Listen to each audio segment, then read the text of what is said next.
सही। सो और प्रूव हो ये गई। बताइएगा कि सदर पाकिस्तान ने खत लिखा है, वो कह रहे हैं कि मुशावरत करे इलेक्शन कमिश्नर ऑफ पाकिस्तान आके, और वो कह रहे हैं कि मैं पाबंद हूँ, आर्टिकल 48(5) के तहत डेट मैंने देनी है। इलेक्शन कमीशन का मौक़िफ़ इसमें मुख्तलिफ है, वो कहते हैं डेट हम देंगे।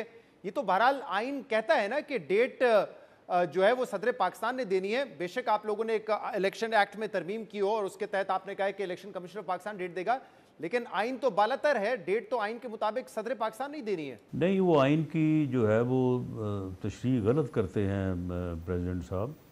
आइन में दो सूरतें ऐसी हैं कि जिसमें जो है वो देनी है डेट प्रेसिडेंट ने, लेकिन ये सूरत जो इस वक्त दरपेश है उसके ऊपर जो इलेक्शन कमीशन का मौक़िफ़ है कि इसमें डेट जो है वो इलेक्शन कमीशन ने देनी है, वो दुरुस्त है। अच्छा, इस और हवाले इसकी से डेट जो है वो इलेक्शन कमीशन ही देगा। जब इलेक्शन एक्ट में तरमीम की गई और फ्लोर ऑफ द हाउस आपके लॉ मिनिस्टर आजम नज़ीर तारन ने ये बिल पेश किया, तो उन्होंने वजाहत की थी। फिर उसी दिन स्पेसिफिकली हमने उनसे पूछा था कि अगर प्राइम मिनिस्टर असेंबली तहलील होने की जो मुद्दत है उससे पहले असेंबली तहलील करने का नोटिफिकेशन जारी करते हैं और सदर उसको मंजूर कर लेते हैं, तो फिर कौन डेट देगा। उन्होंने बड़ा स्पेसिफिकली कहा था कि नए कानून आने के बाद भी सदर डेट देंगे। जरा सुन लीजिए, इसके बाद सवाल करूंगा मैं।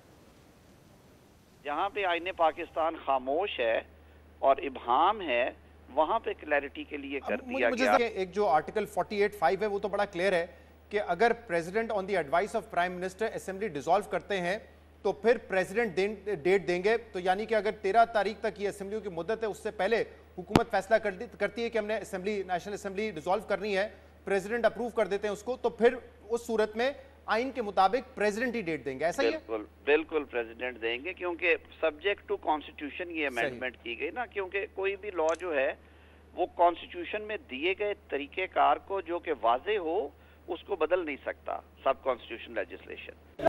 जी राना साहब, तो बिल्कुल वही सूरत हाल आज हुई है।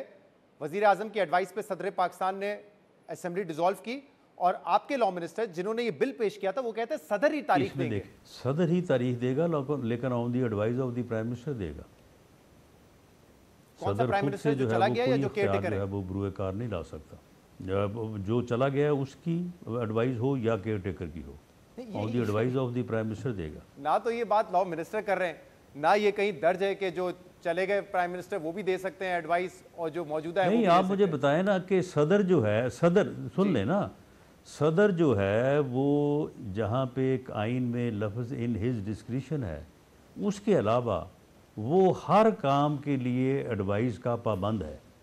आप ये पढ़ लें जी जी, मेरे सामने, मैं तो पढ़ के रख लिया मैंने इसको। राना साहब पढ़ लें आप, कहाँ पे लिखा है इन हिज डिस्क्रिशन? नहीं, मैंने तो उसमें तो वाज़े तौर पे लिखा हुआ है 48(5) में तो कि अगर जो है ये डिस्क्रिशन नहीं है प्रेसिडेंट, उस पे लिखा हुआ है 48(5) में डिस्क्रिशन का जिक्र नहीं है। उसमें बाकायदा ये लिखा हुआ है कि प्राइम मिनिस्टर की एडवाइस पे अगर सदर मुमलिकत असेंबली तहलील करते हैं तो 90 दिन के अंदर इंतखाबात होने हैं। और आपके लॉ मिनिस्टर 48(5) का हवाला देके खुद कह रहे हैं कि बिल्कुल ऐसा ही होना है, इसमें और कोई दो राय नहीं है।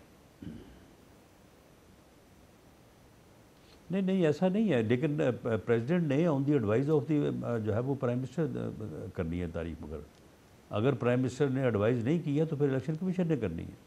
सही। एक आखिरी सवाल, कंवर दिलशाद साहब इलेक्शन कमीशन के साबिक़ सेक्रेटरी अपने तौर पे इन हिज डिस्क्रिशन डेट का तयन नहीं कर सकता।